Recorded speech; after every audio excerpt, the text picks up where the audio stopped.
এখন আনবক্স করতে চলেছি রেভেল কোম্পানির একটি গিটার, যেটা আমার বন্ধু নিয়ে এসছে। আমরা এখন যদিও গিটার বাজাতে শিখিনি, তবে আমরা এই গিটার থেকেই গিটার বাজানো শিখব। তো দেখি, চলে আসুন দেখি আমরা গিটারটা কেমন আছে, খোলার পরে আমরা দেখতে পাবো।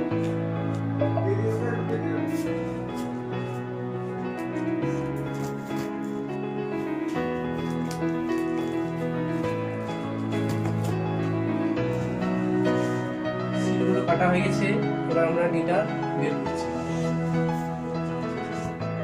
ওয়াও, খুবই সুন্দর একটা গিটার, ভালো মতো দেখে নিয়ে আছে। আশা করি কোনো ক্ষয়ক্ষতি হয়নি।